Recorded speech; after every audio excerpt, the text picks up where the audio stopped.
आप राम के नाम पर पूरे देश में राजनीति कर रहे हो। वो पेरियार जिन्होंने सामाजिक और सांस्कृतिक मूवमेंट चलाया, सेल्फ डिग्निटी मूवमेंट चलाया, आत्मसम्मान आंदोलन के साथ ब्लैक शर्ट मूवमेंट चलाया, उस समय इस मुल्क में जब कुछ लोग सफेद कपड़े के नाम पर सादगी की बात करते थे, पेरियार ब्लैक शर्ट मूवमेंट चला करके आत्मसम्मान आंदोलन की बात करते हैं। इसलिए मुझे समाजवादी आंदोलन याद आता है, और उस समाजवादी आंदोलन में 100 से कम न 1000 से ज़्यादा समाजवाद का यही तकाजा, वो जो समाजवाद था जो डॉक्टर अंबेडकर का, लोहिया का, पेरियार का था।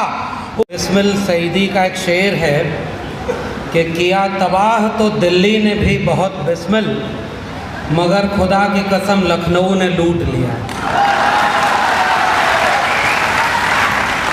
सम्मानित मंच और इस सभागार में मौजूद आप सभी सम्मानित लोगों को मेरा क्रांतिकारी जय भीम, जय मंडल है, इंकलाब जिंदाबाद है। आज 17 सितंबर के दिन मैंने जो शेर पढ़ा है उसमें खुदा की कसम ली गई है। अब मैं एक कोटेशन पढ़ रहा हूं। ईश्वर नहीं है,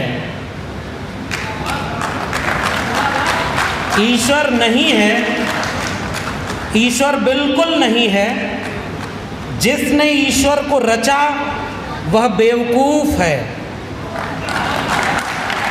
जो ईश्वर का प्रचार करता है वह दुष्ट है, और जो ईश्वर की पूजा करता है वह बर्बर है। ये कोटेशन है ईवी रामास्वामी नायकर पेरियार का, जिनकी किताब रेफरेंस के लिए मैं साथ में लेकर आया हूँ, क्योंकि ये बात जिनके लिए कही गई है वो लोग आज लखनऊ और दिल्ली की कुर्सियों पर बैठ करके वही काम कर रहे हैं जिसको पेरियार ने दुष्ट और बर्बर कहा। ये हिम्मत करने के लिए कि उत्तर भारत में और वो भी लखनऊ में सामाजिक क्रांति के अगुआ, कर्मकांड पाखंडवाद के तार्किक आलोचक, वैज्ञानिक दृष्टिकोण वाले और सामाजिक न्याय, लैंगिक न्याय, आर्थिक न्याय के सबसे मजबूत आवाज पेरियार को लखनऊ में याद किया जाना मेरे लिए बहुत गर्व की बात है। और ये गर्व की बात इसलिए है, कबीर साहब का एक दोहा याद आता है कि कहें कबीर जाए दा बही, और जबे से चेता तबे से सही। तो देर तो बहुत हो गई है, नुकसान भी बहुत हुआ है, मगर उम्मीद करता हूं कि ये जो आगाज है, कोशिश पहले भी की गई उत्तर भारत में। मैं मंच पर आया तो एक जीवनी मिली है पेरियार ललई सिंह यादव की, जिन्होंने उत्तर भारत में डॉक्टर अंबेडकर के साथ ईवी रामास्वामी नायकर पेरियार को यहाँ तक लाने का काम किया था, और जिसके लिए उनके अपने प्रदेश वालों ने, उनके घर वालों ने उनके साथ वो सलूक नहीं किया जो करना चाहिए था। इसलिए उस पूरे मिशन आंदोलन में उत्तर भारत, जिसे काऊ बेल्ट कहा, गोबर पट्टी कह दिया। अब ये न जाने तारीफ है कि आलोचना है कि आप गोबर पट्टी के लोग हैं, लेकिन उस उत्तर भारत को मैं जब भारत का नक्शा देखता हूं, जिसे राष्ट्र कहा जा रहा है, हम लोग थोड़ा देर से आए इसलिए वक्त आज कम मिला है, इसलिए बहुत कम बात बोलनी है। आना था जिस यातायात के माध्यम से, अगर हमारे पास भी बुलबुल होती तो उस पर बैठकर जल्दी आ गए होते। अब ऐसे दौर में बात करना है कि 56 इंच का शेर अब विदेश से चीता मंगवा रहा है, और उस पर टीवी चैनल बता रहे हैं कि अब चीता इस भारत का विकास करेगा। मगर इस मुल्क में, इस मुल्क की अपनी बीमारियों का इलाज करने वाले जो हजारों हजार साल की लाइलाज बीमारियां थीं, उनका इलाज करने वाले जो शेर पैदा हुए, उन्हें आज़ादी के बाद दफन करने की कोशिश की गई। फिर किसका अमृत महोत्सव और किसका भारत है ये? मेरा सवाल है, अक्सर हम उत्तर भारत के लोग ये सोचते हैं कि उत्तर भारत ही पूरा भारत है। जैसे आजकल हिंदी दिवस मनाया गया तो हिंदी को आरोपित किया गया, और हमारे यहाँ प्रोफेसर एक बोलने आए, उन्होंने कहा कि मैं चाइना जाता हूँ, फ्रांस जाता हूँ, तो लोग पूछते हैं कि आपके यहाँ तो कोई एक भाषा ही नहीं है। देखो, चाइना की चाइनीज़ है, फ्रांस की फ्रेंच है, आपके यहाँ हिंदी नहीं है, तो अब हमें हिंदी को इस देश की राष्ट्रभाषा बनाना चाहिए। आखिरी में मैंने उनसे कहा कि बिल्कुल ठीक है, आपको भी इस मिशन की शुरुआत तमिलनाडु से करनी चाहिए। इस बात को इसलिए कहना ज़रूरी है कि तमिलनाडु और दक्षिण भारत, जिसमें सामाजिक और सांस्कृतिक क्रांति की एक ऐसी परंपरा मिलती है जो हमारे यहाँ उत्तर भारत में थोड़ी बाधित हुई।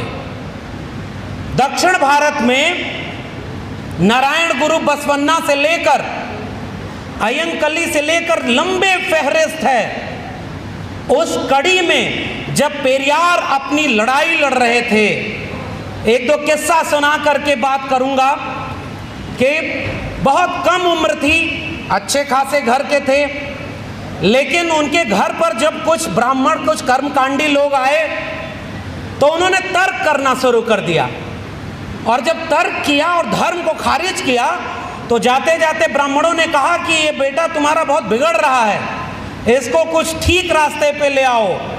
उन्होंने उनका स्कूल में एडमिशन करा दिया, और जब स्कूल में एडमिशन करा दिया तो पता चला अगली बार लड़ाई इस बात पर होने लगी कि अब इस घर में किसी देवी देवता की तस्वीर नहीं रहेगी, ईश्वर के खिलाफ सारी पढ़ाई उन्होंने करनी थी। और फिर स्कूल छुड़वा दिया, उत्तर भारत आए, बनारस में गए। पेरियार बनारस जब जाते हैं तो दो वाकया होता है।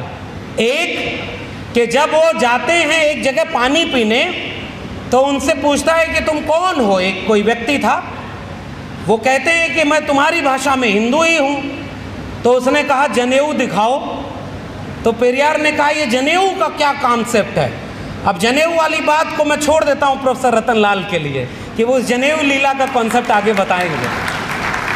और दूसरी बार जब उनसे खाना खाने के लिए, पानी पीने के लिए जब उनसे उनकी जाति पूछी गई, तो पेरियार ने उसी दिन ठान लिया था कि ये धर्म तो और बड़ा पाखंड है जो सबको ईश्वर के सामने तो बराबर मानता है, लेकिन अपने अंदर जाति रखता है, और जाति में कुछ लोग शूद्र हैं, निकृष्ट हैं, कमज़ोर हैं, और कुछ लोग बहुत ताकतवर हैं।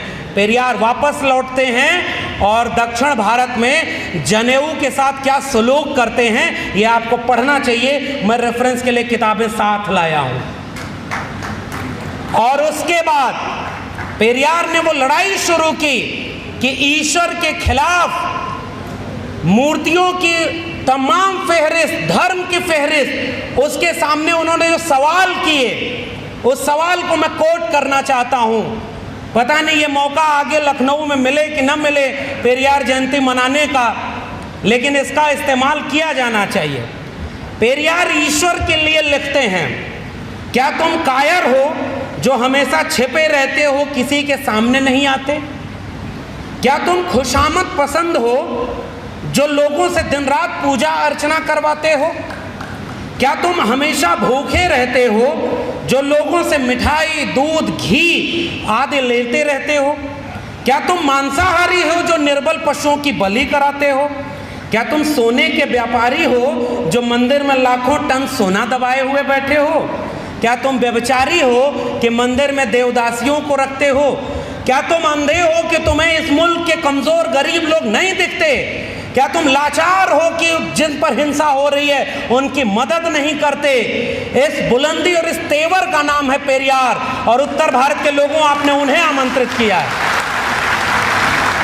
और हमारे बीच में विल्सन साहब बैठे हुए हैं, जो बात शंभू ने कह दी कि हमारे यहाँ भी तो सामाजिक न्याय का आंदोलन तो चला ही।